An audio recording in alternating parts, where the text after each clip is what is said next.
众朋友们，大家好，欢迎大家来到天津卫视大型情感节目《爱情保卫战》。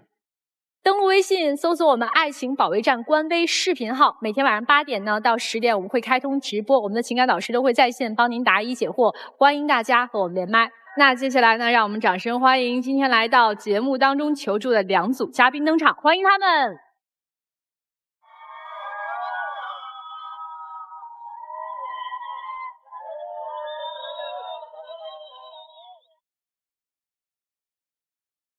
首先要疗愈的是本期第一对情感嘉宾小潘，27岁，来自贵州；吴叶、小毛，26岁，来自贵州。酒店前台，他们究竟遇到了怎样的情感困惑？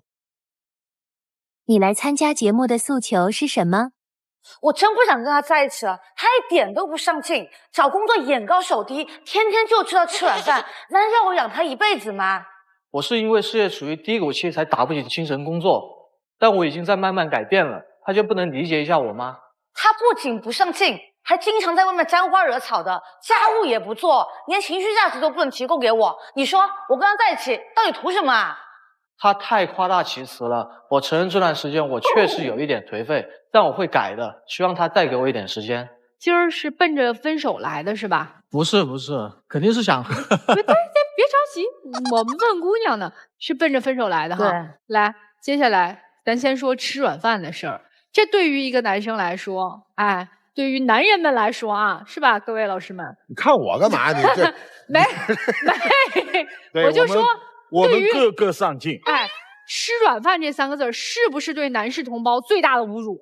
如果说有人说我吃软饭，我真的有个地洞就会钻进去。不是，这看分什么事儿。你俩是一代，不是阶段性的吃软饭，如果为这饭吃的能更硬，那也行。哦。雷老师，别看我没吃过，没啊，好，反正就这话好像一说就觉得对男生就有点是不是带有色眼镜啊什么？你是实事求是吗？还是有点夸大其词？没有夸大其词，是有证据的。行，那你说说你的证据。我们2个认识是从小就认识了10多年。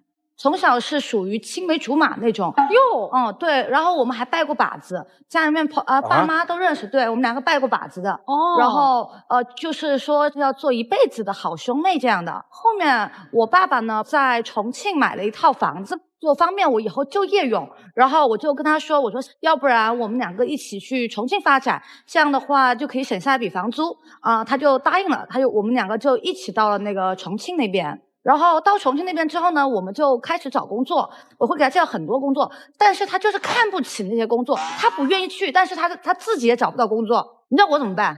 其实他给我介绍一些兼职工作，我也有去，但是他有时候他给我介绍安保工作，我确实不想去，因为我要想做安保工作，何必不找一个全职的安保工作呢？但是我给你介绍男女移的工作，你想去啊？模特工作你也想去？你漂亮工作你想去啊？漂亮工作你就想去？你看你这样子，你能做什么工作嘛？我之前是做采购工作的嘛，来到了重庆之后，工资比较低，可能我就觉得心里面会有落差感，然后所以就是没去。关于一些比如说活动的协助啊什么的兼职，其实我会去。你现在失业多长时间了？大概快半年了。快半年。1年。是什么身份情况下发生这种冲突？是我们是情侣身份。那你们怎么就从兄妹带引号的变成情侣了呢？是因为当时我们不是来到重庆了嘛，喜欢跟朋友小聚一下，久而久之，朋友们也撮合我们2个在一起，然后我们就日久生情，就在一起了。那会儿你是没有工作的？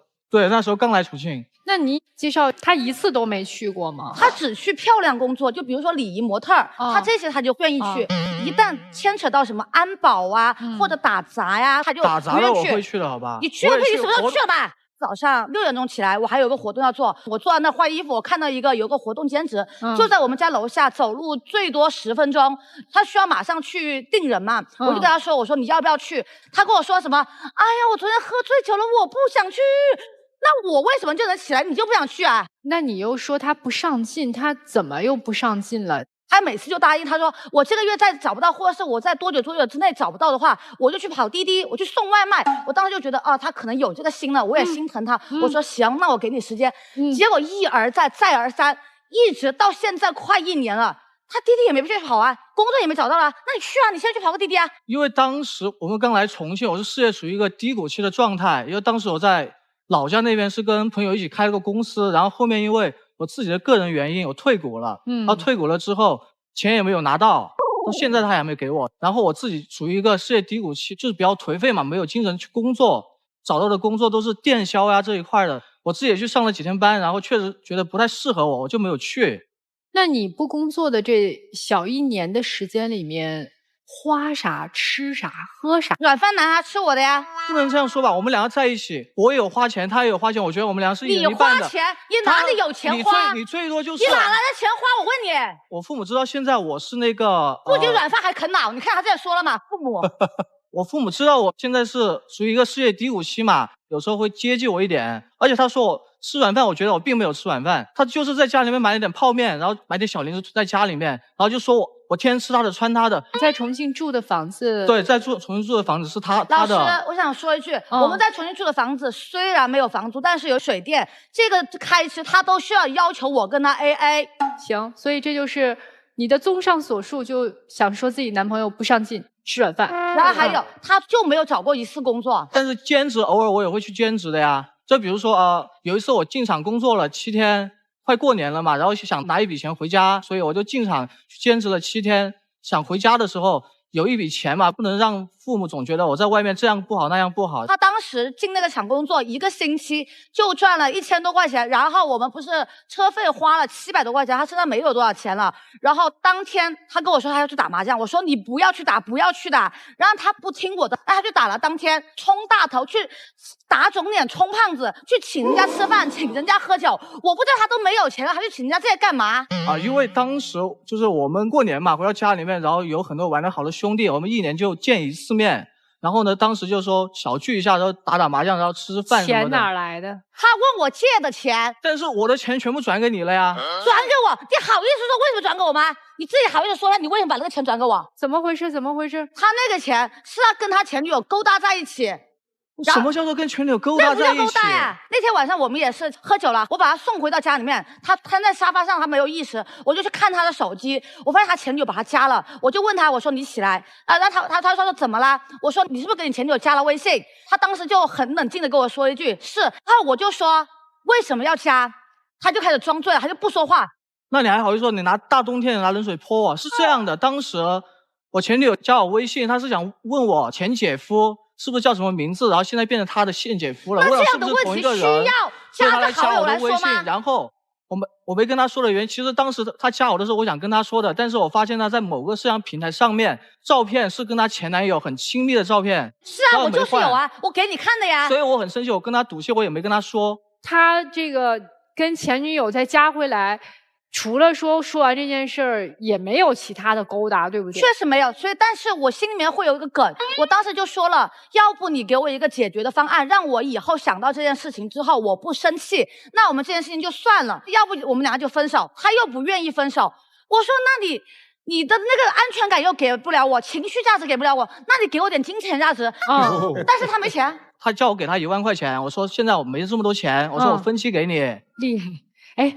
那个，这是你说他沾花惹草的那个证据是吗？对，还有不止这一次，还跟谁呀？他姐姐的朋友。当时是我姐姐他们来重庆我们就一起出去玩嘛，完了之后，然后喝了点酒，吃饭的地方出来了之后，然后我找不到我姐姐了，我和她一起去找我姐姐，然后她就邀着我的手。他不去找姐姐，他这样邀着手走过来，你有必要这样邀？主要是他看到我了，马上把手抽出来。你有必要邀着手去找吗？所以呢，那个姐姐挽着你的手，是对你有想法吗？没有想法，她肯定把我当弟弟。是有想法。当天回的还是我家，那个女生还一直在说：“哎呀，我单身，我现在单身，我从来没有找过男朋友。”一直对着我男朋友说。但是女生在这方面是比较敏感的。对，但是我没有任何回应啊。然后后面那没有，他为什么邀着你的手？等他们回去了之后，我们完全没有联系的，而且本来就是我姐姐的朋友，我也是把她当姐姐看的。她一直说我这样，她自己也很双标呀。有一次我们在家里面吃饭，然后她一接到电话就用那个很假的声音说：“哎，老公啊，什么什么，我在干什么呀？你在干什么呀？”这个就算了。还有一次她加了一个重庆那个欢乐谷的 NPC 那个微信，然后跟那边聊天叫宝宝，然后什么什么的，我就跟她吵架，然后她说的是不会再跟她这样说聊天了。然后第2天我发现他们2个又在聊天。把那个男生都吊成了翘嘴，然后天天就跟他说：“宝宝，我在干什么呀？你吃饭了没呀？ 2件事儿，第一，为什么管别人叫老公？我叫给他听的，他都说了，我是当着他的面和我哥哥的面故意叫给他听的。因为之前我好好的跟他说让他去找工作，他不找，然后我骂也骂过，他也不听。我觉得这样争吵只会引起我们2个之间的更大的矛盾，所以我就是要让他听到。那宝宝这个又怎么解释？宝宝这个我是为了找工作呀，我不这样，因为这样跟人家拉近一点距离，我哪来的工作哪帮他找工作呢？那这样的工作何必呢？何必出卖自己吗？那你有钱吗？姑娘，你觉得通过叫宝宝啊什么言语上的这种，然后就可以获得工作吗？不可以。所以那这是不是一个借口？算也不算，我觉得。但是我觉得这件事情确实是我做的不对，但是老公那个我是真的教给他听的，故意气他的哈。但是你也不能这样气啊。你说他既不能给你提供情绪价值，也没办法给你经济利益，这个情绪价值他怎么没给你提供呢？情绪价值是我们那天我不是做的酒店前台工作嘛，我上班的那天就是正好是我的生日，然后但是那个酒店又刚刚开业，没有客人进来，我就让他下来陪着我，快到我12点生日的时候。他就一直开始在那打游戏，一直打，连一句生日快乐都没有跟我说过。他看见我有点生气了，他就问我怎么了。我说你说我怎么了？然后他就说啊，生日快乐，不好意思什么什么。然后他送我的礼物是什么？是一个50多块钱的烂音箱。我觉得我不是在乎这个50块钱啊，我觉得我之前就跟他说过，我是一个不喜欢那种华而不实的东西，比如说鲜花，我觉得就是一个华而不实的东西。当时你是也说你挺开心的呀，那是因为我给你一个面子，他根本就不懂我。还有就是上一次我也是在外面工作的很累，在中午的时候我就给他发消息，我就说今天晚上想让你给我做一顿饭吃，我说我可能会很饿，然后他也答应的好好的。等到我前脚到家，我还看到他坐在沙发上玩游戏，他看见我回来了，赶紧跑到厨房去开冰箱，拿前一天剩的土豆丝儿和之前买的好几天的那个油麦菜炒了2个菜，把剩下的土豆丝加热了一下。因为重庆那个天很热的夏天，它炒出来之后，我坐在那我就有点生气了。我尝了一口土豆丝，我就发现那个土豆丝的味道是发酸的、发黏的，就是那种黏的上牙膛的那种，坏了。没有这么严重。我就跟他说。我这土豆丝坏了，你让我怎么吃？然后他就说，他就故意尝了一口，他可能就打肿脸充胖子吧，说没坏。他也没有说的这么严重，其实我觉得是没坏的。钱也不去赚，家务也不做，饭也不做，那能干嘛呀？我就那一次没做，就那一次吗？每次都这样？什么每次啊？哪每次嘛？哪里没有每次嘛？我真的不想说你，你也好意思在台上说这个话？还有一次，他朋友来问他，想来我们家里面喝点。我帮他招呼了他朋友，后面他来怪我。我一个人在里面睡觉，你和我2个女性朋友在外面嘻嘻哈哈吵大闹的。因为当时他自己喝多了，他自己突然就自己进去了。我是因为第2天要上班。然后有另一个朋友刚刚到，然后不可能我是因为要上班，你进去了，我把他们赶走啊。那是我的朋友，关你啥事儿？你这俩女性朋友也够不懂事儿的哈！你都进屋睡觉了，他俩还不走，还跟你男朋友在那嘻嘻哈哈。对，我朋友后面给我道歉了的。道歉你原谅了吗？原谅了呀，我觉得。那你为啥没原谅他呢？我也原谅了呀，但是只是生气，还在气这个点，就很生气这个点。我觉得他应该保持点距离，那是我的朋友。我问一下，平时你是经常要出去上班的哈？对啊，那家里面的家务谁做呀？都是我做。有一次我出差了7天，回不了家嘛，那些碗啊都还剩在那儿，还有外卖盒。这我解释一下，当时他出去那7天，然后过了2天之后，我跟他哥哥是有一个活动又兼职嘛，我们也出去了4、5天，也是早上8点钟出去，11点钟才回来。这个不是理由，8点出门，7点把碗洗了，把卫生打扫了，都可以做。对，老师说的很对。但是如果因为那天他叫我打扫的话，我肯定会打扫，而且我并不是一直都没打扫。为什么要他让你打扫？你为什么不主动打扫呢？对，老师说的很对，因为那天我回到家之后，我发现很乱，我看不下去了。我刚刚到家，我就花了5个小时，我一个人把那个家打扫得干干净净，就整整5个小时。他们回到家，结果没有2、3天，又弄得很乱很乱。我觉得我的劳动成果得不到一点回报。后面有一次，我爸爸来我们家里面了，发现这个家特别乱，他说这个家太乱了，被我们弄得一团糟，说以后不给我们住那个房子了，让我们自己出去租房。太好了。你爸真是明智的爸爸。那我也没有房子住了呀。你有责任的呀，你应该把这个男人扫地出门就没事了呀。谁让你找这样男朋友啊？被牵连了吗？对吧？今儿就是来分手的哈。我其实主要是想听一下老师们的意见。好，明白了。接下来我们听听同样来求助的张先生和彭女士。小姐姐，我感觉你就像一个老妈子一样在照顾他。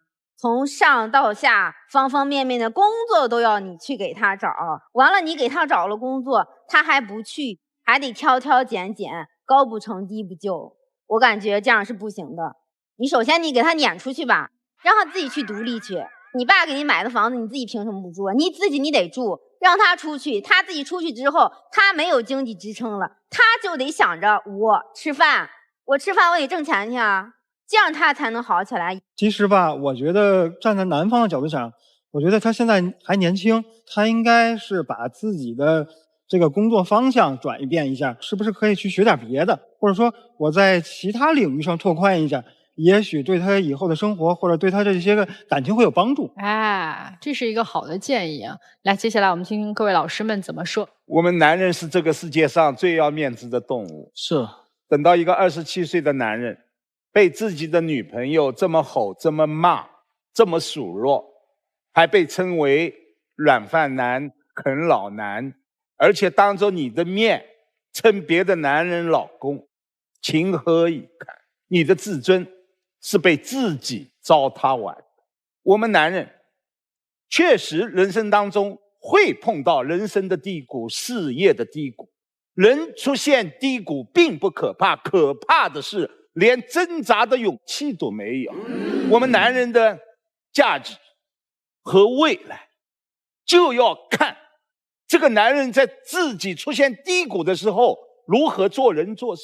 你确实做得不地道，女生有些做法也不地道，太过分。我不管你是故意为之还是无意而为，你是把一个不上进的男人的尊严踩到了你的脚下，肆意的罗琳，真的有点过分。如果你真心爱这个男人，可以多一些温暖，多一些安慰，多一些支持。他现在需要的是什么？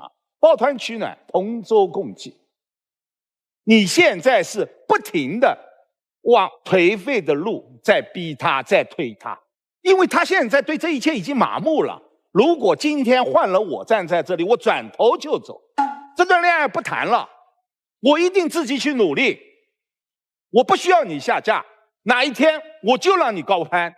你呢，面对这一切你已经麻木了，这是很可怕的呀。所以最后女生，我只想和你说一句话，如果还爱这个男人，跟他好好说话，数落也好，吼也好，骂也好，都解决不了问题。你真的要走进他的心里，让他的心感觉到温暖了，自己感觉到惭愧了，甚至是忏悔了。男人一定会有这样的动力。所以你们两个人需要的是共同去破局，否则你们这一段恋情只能出局。聊到现在，看到的是女孩子的冲突感哈，就是特别具备攻击性，没有办法去宣泄自己心里那份愤怒。到底有多少人能够理解我？我挺理解他的。但是你知道你最不能理解的一点在哪儿？就是你没有从这个生活当中，从这个局面里摆脱出来的那个勇气。你把所有的力量都用在改变它了。如果这个不适合你，你换呀，你又不换。所以如果你不想换，就不要去控诉指责他，到底会产生多大的内疚。他对于你的这种情绪价值不会因为他内疚就给你的。所以你要的爱情无非是两种。坦率的说，我觉得这男孩都有，一个是能力上会覆盖你的，一个是情绪上会给你价值的。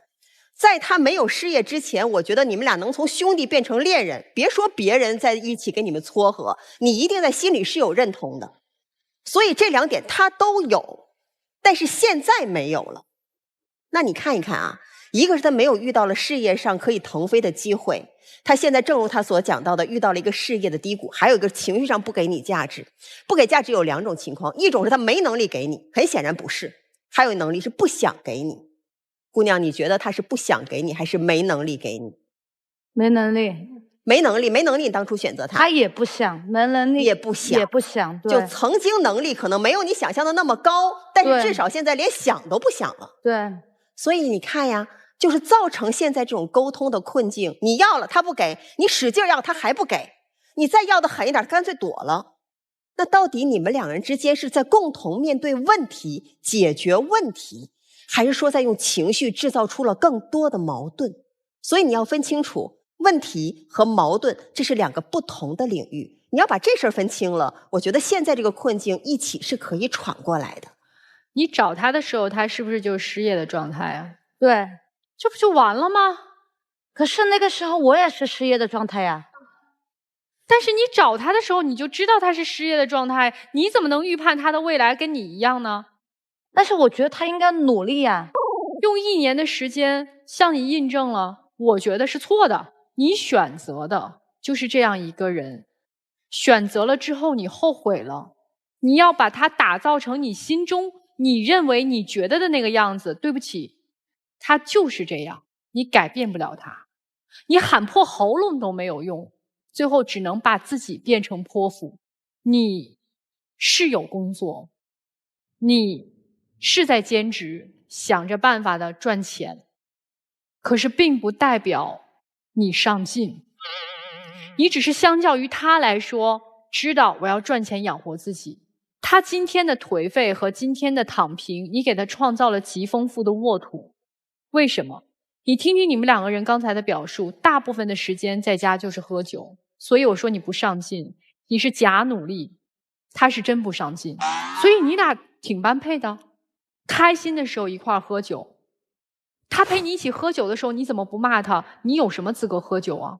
不，因为那个时候你需要一个酒伴儿陪你喝的人。所以在你开心的时候，他做什么都对；在你不开心的时候，他做什么都错。因为你自己就没明白我到底要什么。在某种程度上来说，他是无辜的，因为他本身就是这个样子。我也不知道我怎么了，我怎么就变成你眼中那个不上进的男孩？我跟你在一起的时候，我不就是这样吗？我们2个人10几年的发小，你难道不了解我吗？为什么变成你的男朋友之后，一切都变了？所以你们2个人，第一要梳理关系，有爱过吗？第二，你们2个人都应该分别想一想，我们自己的人生目标是什么？年轻是资本，但年轻绝不是挥霍的资本。当你们都想明白自己的人生目标之后，再去谈感情、谈恋爱，可能彼此看对方就都顺眼了。你知道你女朋友爱你吗？应该是爱吧？哪儿啊？哪个行为啊？我问你一个行为是不是啊？你看啊，他明明他爸爸说你们2个搬出这房子吧，他一边骂你不收拾，一边说你不做家务，不哄他开心，一边在包容着你，我们还要在这儿住下去，一边数落着你，一边在行动上包容着你，这是不是他爱你？是一种比较病态的一点爱吧，比较极我告诉你，端的爱。老夫老妻都这样。老夫老妻，妻子对丈夫的不满，一边嘴里数落着，甚至骂着，一边在行动上包容。你对他对你的爱并不识货，他做到了很多妻子能做到的，抱怨你、骂你，在行动上包容你，在经济上支持你，他都做到了。然后你爱他吗？我是爱的呀。哪里？我很包容他。啊，不，你那种包容，说实话，你那种包容就等同于一个没有工作成绩的下属对一个给自己白发钱的老板。你骂我，我听着。你看你自己都想不明白。所以啊，我告诉您，您这男朋友对您对他的爱，他不识货，他自己都找不出来自己哪个行动是爱你，明白吗？但是呢，我告诉你，就是那个儿子得了网瘾，天天这妈在旁边一边哭一边骂，你个不成器的儿子呀，我恨不得就没生你啊！但是最后，你觉得这个妈妈离得开这儿子吗？离不开。所以我没法劝您什么。我懂了。我劝劝你吧，小伙子，26、27岁，大男孩，有一段迷茫，有一段失落，有一段颓废，这都特别正常。我希望你30多岁，你找到目标那天，不管你们2个还在不在一起，有可能那时候你们2个还在一起，那个时候你千万别干出这事儿。我这老婆当年，那我不挣钱的时候，天天在我面前蹬鼻子上脸，就差骑我脖子上骂我是不孝子了，你们知道吗？我告诉你，30多岁找着自我那天，别拿今天他这种样子做自己不懂事的依据。我给你解读过了，他所有的行为是真把你当回事儿。刘老师，我跟你的看法完全相反。哎，没事儿。那我说了啊，您说。两个人在一起10多年都没有发生情愫，为什么会在1年前的重庆走在了一起？这里有几个必要的因素。第一，那间房子让你们两个物理距离拉近了。第二，有朋友的撮合，让你们觉得我们是不是可以在一起试一试。但最主要的是接下来3点你们心里的状态。第一，寂寞孤独。别以为你们俩为什么要一起去，就是因为怕寂寞怕孤独，怕遇到困难的时候得有一个商量的人吧。通常因为寂寞在一起的人最终会因为了解而分开。但你们有一个特定因素是你们俩好像很熟悉，10几年了嘛，这一层顾虑没有了。那最重要的还有一点是什么？就是你们没有安全感。不要忘了你们俩在一起的时候你们两个人都没有工作，这种压力这种恐惧让同病相怜的两个人在一起抱团取暖。所以我认为你们俩之间错把一种感情当成了在特定情况下特定条件下当成了爱情，你们之间没有爱情，你们的角色变化是错误的。所以因为绑在一起这么近了，反而觉得不了解了，你怎么是这么一个不上进的人？本来应该是朋友之间好说好商量帮助的事儿，突然变成你必须为我改变。所以说你们找不着问题所在，就是开始就是错的。分开吧，有可能的话还保持一个朋友的关系，互相帮助，但你们俩在一起一定是不合适的。谢谢两位啊，接下来的时间你们坐那儿休息一会儿，也同时想想老师们刚才说的话。好，谢谢你们，请2组嘉宾交换位置。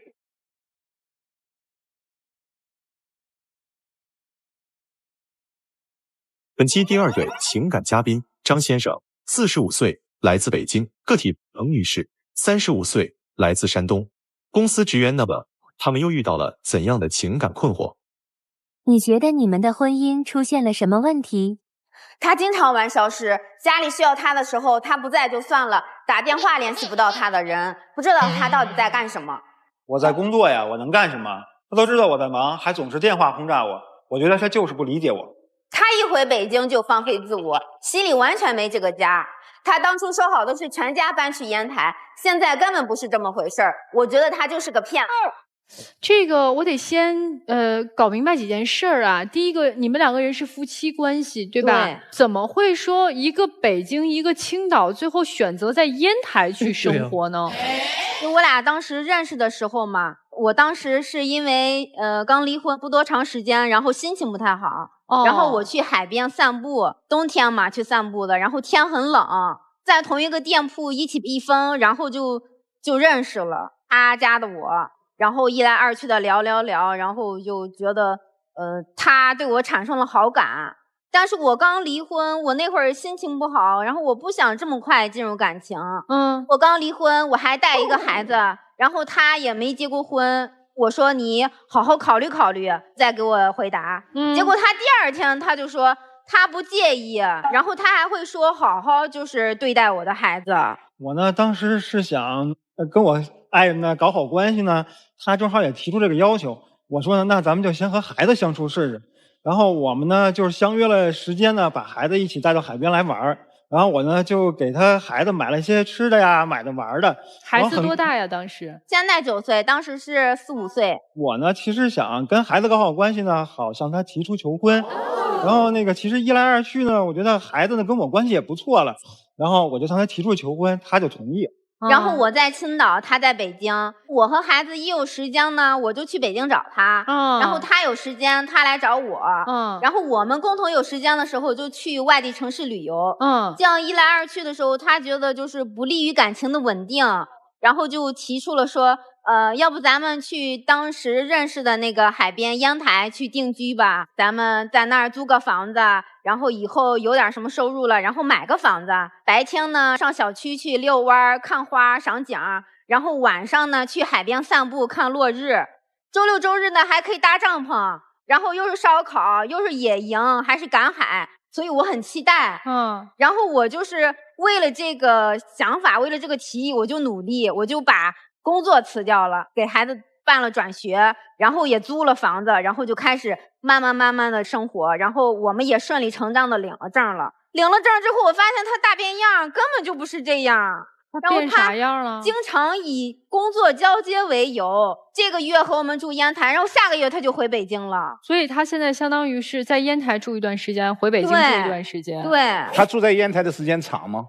就是1个月烟台，1个月又回北京了。因为我嘛还在北京，目前是在创业做项目嘛。做项目的时候就得回到北京去做工作，然后我项目完成了，然后我就回到烟台去陪他们。哎，你们当时为什么没有想到说你去北京，或者他来青岛？因为我感觉北京离的我家还是挺远的。山东到北京得有500-600公里，如果说青岛到烟台，也就是180公里，就有点什么事儿，然后能及时回家。先生，你跟女士认识时候大概也就40岁左右，对吧？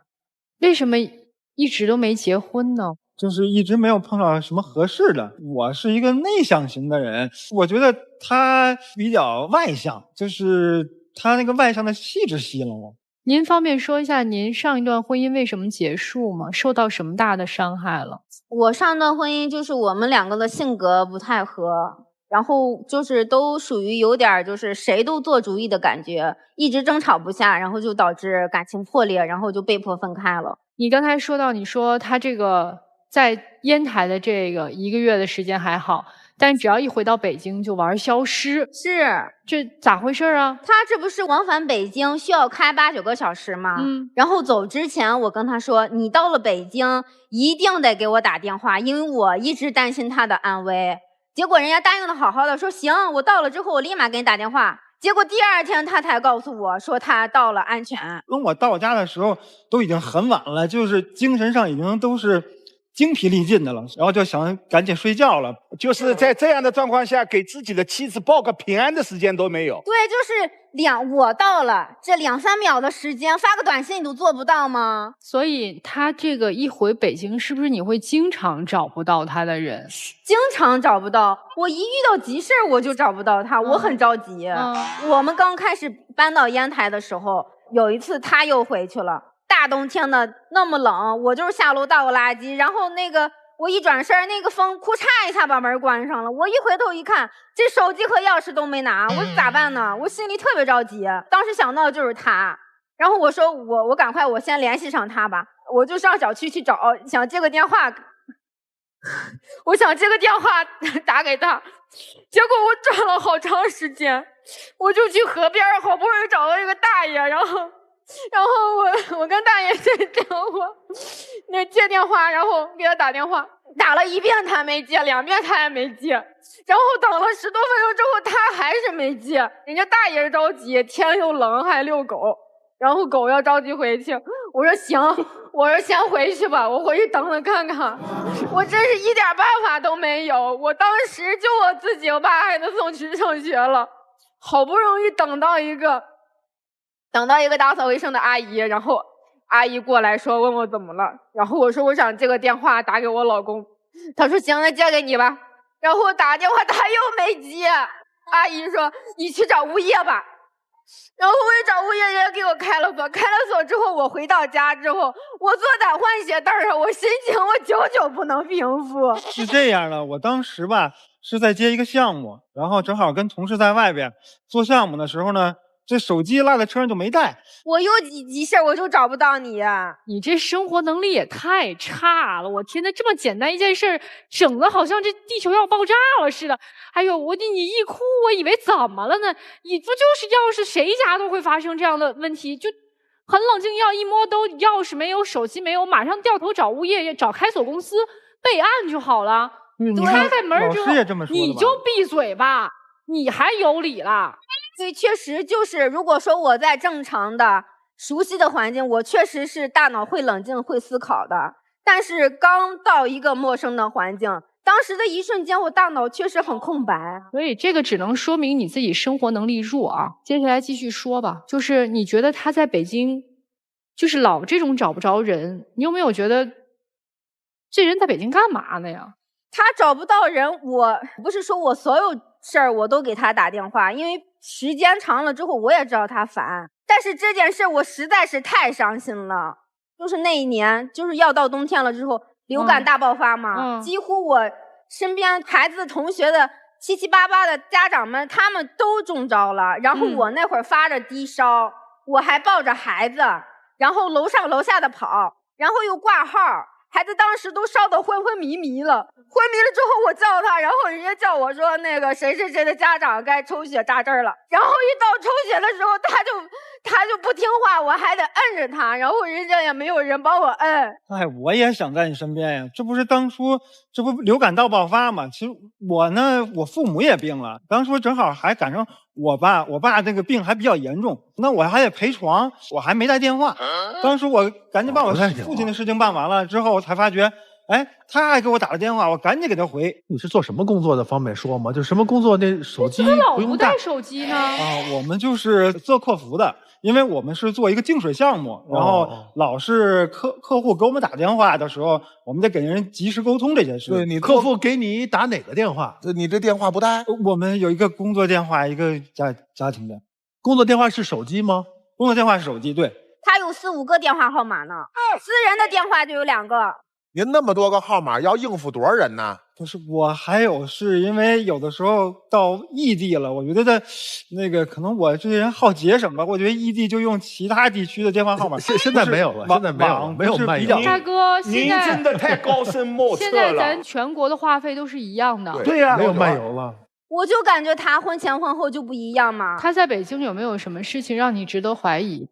是肯定是有值得怀疑的事情。我就是有一次不小心就是看到他某一部手机，我就一看聊天记录，那个消息那个暧昧，然后我同一时间给他发的那个消息，我问他在干嘛呢，结果人家过2、3个小时之后才回复我。那是我们客户，我们得跟人接洽业务啊。这接洽业务的时候，可不人家给我们提出问题，我们可得及时给人做出回答。这是个业务上的问题，有什么问题吗？我觉得没什么问题啊。女客户她能给你带饭吗？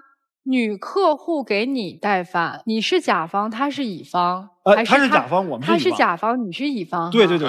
甲方给乙方带饭，这乙方够牛的呀！甲方已经被搞定了。珊珊老师，这是经不起推敲的。让客户带饭，首先前面要接得通电话，都是可以通讯联系的。为什么妻子联系不上你？你老婆电话打不通，他能打通。所以很多事儿它是不合逻辑的。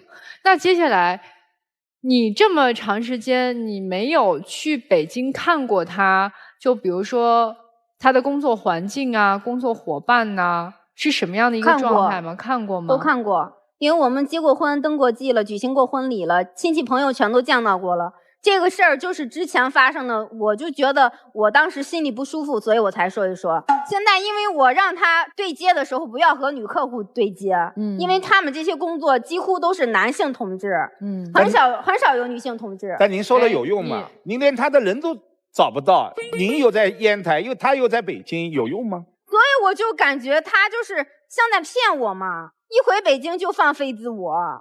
还有就是突然间有急事，我想找他商量。然后我给他打电话，我就一直打没打通，然后发消息他也不回，然后到了凌晨2点，一看人家发了个朋友圈，同学聚会呢。女士，你有那么多急事儿吗？我有时候比方说店不好了，我不知道找谁，他给我联系他连门开不开都觉得算急事儿，你这急事儿多了。因为还有孩子的事儿，我就想跟他商量商量。对，说到孩子，你这个孩子关系怎么样啊？一直相处的？其实我跟孩子关系相处的还可以，到后来又觉得孩子调皮调的有点过了，我就跟他说，那你能不能好好管管他呀？我还怎么管他呀？你结婚之前说，哦，我的孩子就是你的孩子，可现在呢，你对他耐心越来越少，好不好？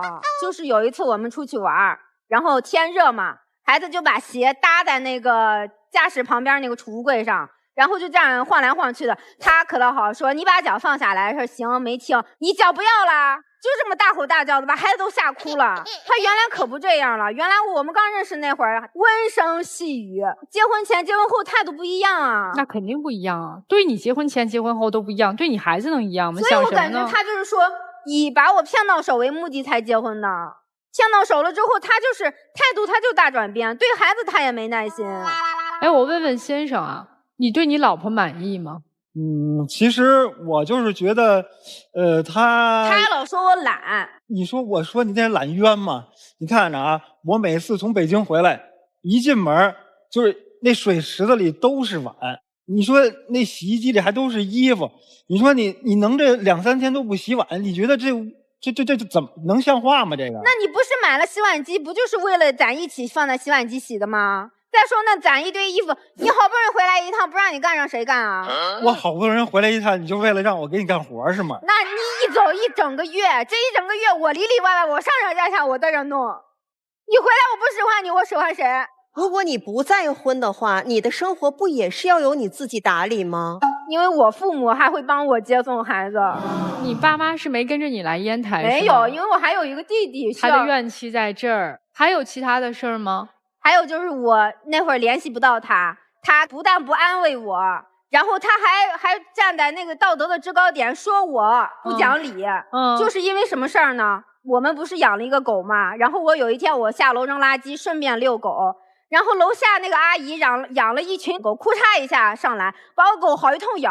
结果我给他打电话，他又接不通。完了之后，他回来之后，他还怪我看不好狗。哎呀，你怎么能这样说呢？狗打架也找老公。这事儿就算了吧。还有其他的事儿，就是他说我老疑神疑鬼的，然后打个电话还得出去悄咪咪的接。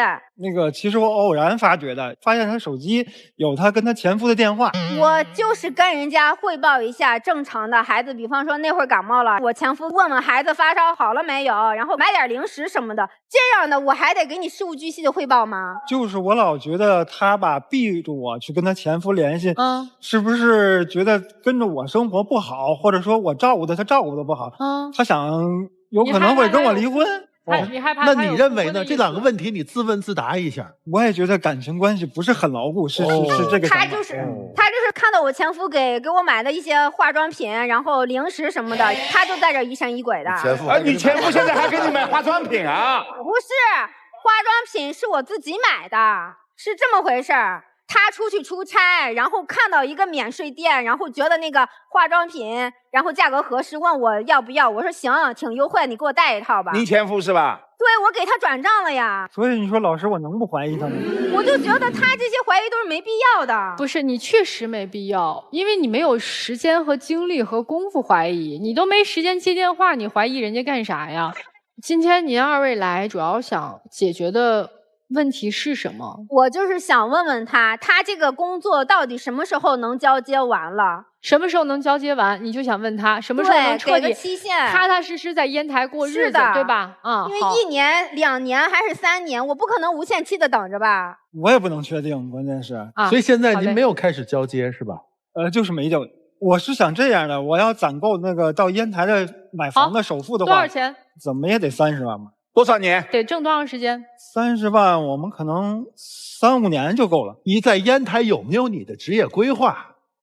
有啊。什么呢？做了吗？就是我现在还是因为我们烟台有个分公司嘛，我在烟台其实也做的是个小的项目，只不过没有北京的大。我的意思是说，我北京的钱挣够了之后，我可以把就是项目的重心转到烟台去。所以从3、5年之后你才开始转重心，3、5年也转不了。你还不还房贷呀？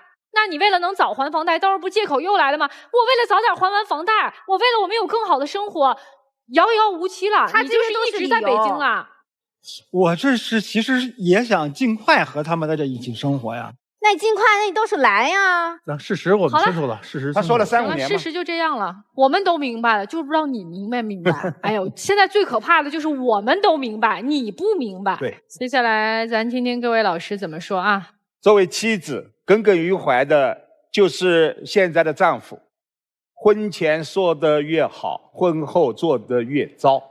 婚前甜言蜜语，婚后原形毕露，却是一个男人在婚姻状态当中经常的玩失踪。为什么？逃避。逃避什么？逃避责任，逃避压力。恕我直言，你无形当中是在逃避婚姻。2个人婚后异地定居，是你画的饼，你描绘的浪漫。结果我发现，这样的新鲜感很快就过了。我请问，你们2个人结婚以后，有没有要一个你们2个人共同孩子的计划？有。像什么时候要？一直在努力。您认为现在努力以后，对这个孩子会怎么样？我肯定喜欢孩子，我会好好对他的。他会配合你吗？你现在已经很显然了，对这个妻子，确实你已经在慢慢冷却。恕我直言，你们两个人结婚有一点仓促。如果按照现在这样的状态再维系下去，问题会变得越来越复杂。你们现在需要的是敞开心扉，两个人推心置腹的谈，过不过得下去了。谢谢于老师帮我打了一个伏笔啊，就是您刚才问他们要不要有一个自己共同的孩子。我觉得女生你给了我一个答案，我听了心里揪了一下。你说我肯定会很爱我的孩子。说实话，同样是从一个母亲的角度而言，我觉得孩子对你们而言不是爱的结晶，它是有功能性的。男生，你之所以要对那个孩子好，是因为如果打通了孩子这一关，你就可以攻陷这个女生。女生，你知道孩子的转学对于一个孩子，他在这个年龄段潜移默化的影响到底有多深远吗？他会有安全感上的缺失，会有自信度上的缺失，会存在社交隔离，也就是说他很难融入他崭新的群体里。这对他一生的影响到底有多大？而且现在明显他和他继父之间的关系也没有想象当中那么松弛，所以你带他去了一个他没有他原来生活的地方更好、更安全、更有爱的地方。而这一切的出发点是因为你想要你的新生活。你所有的事情都在捆绑，包括把你的孩子带到你现在的烟台，包括你们要有共同的孩子，包括你遇到那么大点的小事儿，你都要不停的去给他打电话。再婚的意义，如果要一段感情能够继续向前走，必须有3个起码的思考的前提。那就是第一个，你们知道婚姻到底是在干什么？还有一个，就是你对自己的需求要非常清楚的知道。第3个，你们要对未来的生活有一个共同的达成和共识，一定要未来的生活你们有共同的规划。这3点都具备了，你们这段婚姻关系才会稳定下来。所以好的婚姻关系是2个完整的人再次遇见了，你们才会成就一段稳定的关系，而不是说我各自缺憾过来打补丁来了。所以要想真的把以后的日子过好，别让对方来填充你的不能，你的不能只能让你自己去把它补充好。你怎么敢再要一个孩子？你以为这一个孩子能捆绑住你们的婚姻，捆绑住你们的关系？很有可能这会再一次成为你们离婚的理由。你可以去实现自己的梦想，可以去追逐自己的爱情，你有这个权利，但是前提是你不能以伤害孩子为前提而去达到自己的目的。接下来说你们2个人之间的关系，他只是说说而已，你却信以为真，你完全没有自己一个人生活的能力，把所有的希望放在一个男人身上，把所有的未来赌在一个男人身上。你跟这个男人认识多长时间？你调查过他在北京有没有家庭，有没有婚姻吗？他为什么1个月要回去一次？他40多岁不结婚，到底为什么？有没有一点常识？你现在就只是抱着幻想在过日子，你懂吗？希望他回来，他不回来，我生个孩子，我造个娃，让他过来。我告诉你，你最后什么都得不到。他已经今天很明确的告诉你了，未来就是2成的生活，2成的日子。你如果能接受这样的日子，你就继续；如果接受不了的话，你必须要及时止损，因为你第2次婚姻的沉没成本太高了。你牺牲了不光是你把你的孩子都扔进去了，到现在房子什么都没有，未来也没有，承诺也没有。今天给你的一句就是，我挣钱挣够了我就来。什么叫个够啊？这话说了等于没说。他刚才明说了，其实还没有开始交接呢。他跟你说的是，我交接完了就来烟台。刚才他回答曲伟老师的问题，你听见了吗？听见了。他还没有开始交接呢，那是实话。就是你的丈夫现在呢，就是想跑，不好意思明说。对，他想等你受够了你说，他就是想跑了。你有这感受吗？你用生一孩子拴住他，你也拴不住；你想拴住他，你是拴不住的。哥们儿，真要想跑，你就直说吧。2月回来1个月，50%在北京，50%回家。您这家，您觉得您是不是让人耳目一新？别，你没开始交接呢啊！刚才你说的实话，你跟他说的一切是为了应付这现实，别太闹我，就是我也好个面儿，你别让我把难听的都说了。而且我45了，我也需要一个可能的人生答案。万一忍2年，你默认了呢？这不是就是在用拖延求变化、等变化吗？咱何必呢？人孤儿寡母的，所以2位。我建议双方，咱们及早面对现实，及早面对自己真实的内心。哎呀，那我从好的方面去。哟，你厉害，还能挑出好的方面呢？啊 ，no，好，来，我们听听好的方面啊。面上看摆在你们这个感情当中的问题是双诚计，但实则这个诚要换一下，换成诚实的诚。我们在生活当中都有很多计划赶不上变化的事，我们一定要去随之做调整，才是一个成熟的、现实的一个解决方案，而不是拖，而不是骗。在故事的一开始，2个人都是抱着一个好的愿望选择了在烟台。我相信先生是当时想既开拓这市场，又能收获家庭双丰收，但真的不尽人意啊。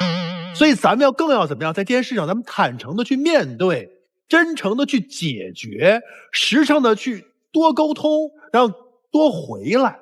因为你要记住，北京只是你的职场，但烟台才是你的主场，因为你的家在这里。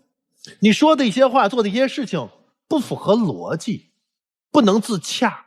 我们真的是在对待这段感情的真诚上出现问题，那我们要面对它，到底我们能不能过，一定要坦诚的说出来。要不然你就像雷鸣老师说，你不行你就赶紧撤，别耽误人家，对不对？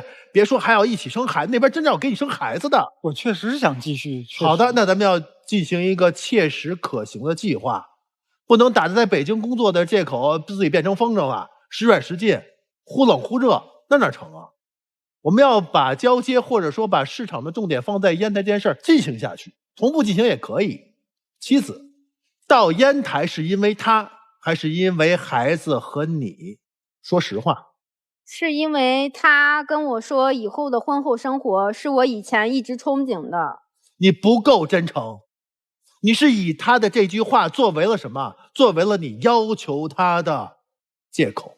你得常回来看看，你回来就得做家务，你答应我的，你承诺没有兑现，所以你在找借口，你不够真诚。你实际落在烟台，他的承诺只是一个导火索而已，只是一个借口而已。你想离开青岛这伤心之地，所以2个人真诚相待吧，解决问题，好吗？就这样。好，那谢谢曲总。接下来请我们2组嘉宾呢回到门后。好了，我们一起来看我们第1组嘉宾的结果。3、2、1，请开门。我觉得不要出来了吧？对，他们啊，哇，他说准了，真没了。他俩要先成长。好，那接下来我们要看今天第2组嘉宾的结果了啊。3、2、1，请开门。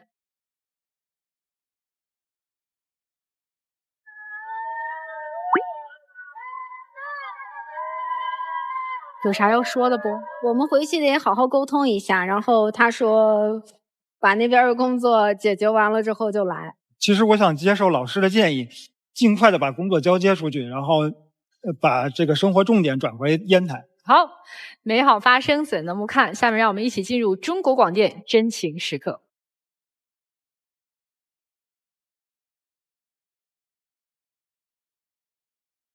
好吧。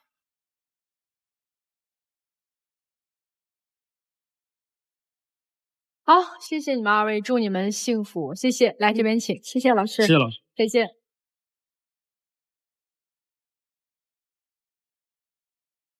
真对他们俩祝福不起来，我觉得他们之间有太多的鸿沟要跨越，而这每一道沟都非常的难。其实他今天的牵手并不代表着他们矛盾的化解，其实2个人还很艰难，真的很艰难。反正一句话，一个愿打，一个愿挨，他们高兴就行，对吧？希望那个烟台的海风能吹散他们的雾霾。